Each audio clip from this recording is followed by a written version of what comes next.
Today I would like to present a mystic snapshot of the wedding of Mary to Joseph, this according to mystic Maria Valtorta.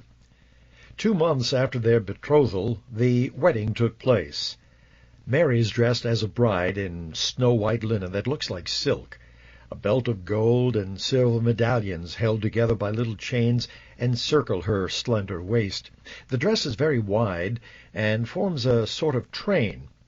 On her feet are white leather sandals with silver buckles. Her hair is no longer hanging over her shoulders, but is arranged in a knot of plaits held by burnished silver hairpins. A veil that belonged to her mother is placed over the plaits, with the front hem of the veil encircling Mary's forehead. Since Mary is nowhere near as tall as St. Anne was, St. Anne was very tall for a woman in that period. Perhaps she might have been close to 6 feet tall. The veil falls lower than her hips.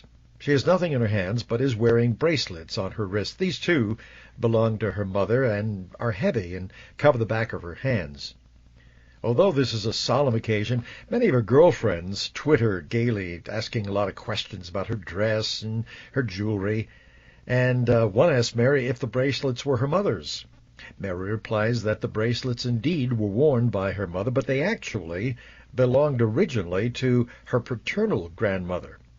One girl remarks, "Oh, look, they have the seal of Solomon interwoven with little branches of palm and olive trees with lilies and roses." Mary tells her that they belong to the house of David and that the women of the family have worn them for centuries when they get married. Then they're left in heritage to the next person or the heiress. More and more questions are asked. Mary tries to be kind and patient, but she really is growing weary and is already very nervous about the wedding. Finally, one of her temple teachers comes and shoos the disappointed girls away. Mary's cousin Elizabeth, who is the future mother of John the Baptist, tells her of the love that Anne invested in her veil and dress and Mary's trousseau. Both of Mary's parents are dead at this time, but Elizabeth assures Mary that surely they are smiling down upon her this day. Besides, Elizabeth adds, Mary should consider how blessed she is to be wedding such a fine man as Joseph. Mary agrees. She says that Joseph has been to see her twice since the betrothal, that's 2 months ago, and today he comes a third time, despite rain and windy weather, to take orders from me. Mary adds, imagine me, a poor woman of 14, giving orders to a much older man.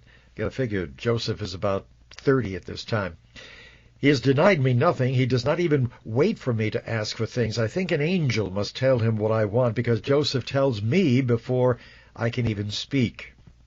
Now Joseph arrives. He looks magnificent, dressed in golden yellow with a splendid belt that supports his bag and dagger.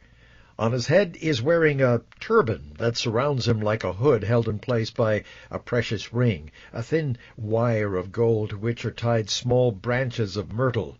He is sparkling with joy. In his hands he has a small bundle of myrtle in bloom. He looks at Mary lovingly and says, "Peace to you, my spouse. Peace to everyone." Joseph tells Mary that he had seen her joy the day he had given her a branch from her garden. He said that he wanted to bring roses, but that they would never have withstood the weather and the journey of several days.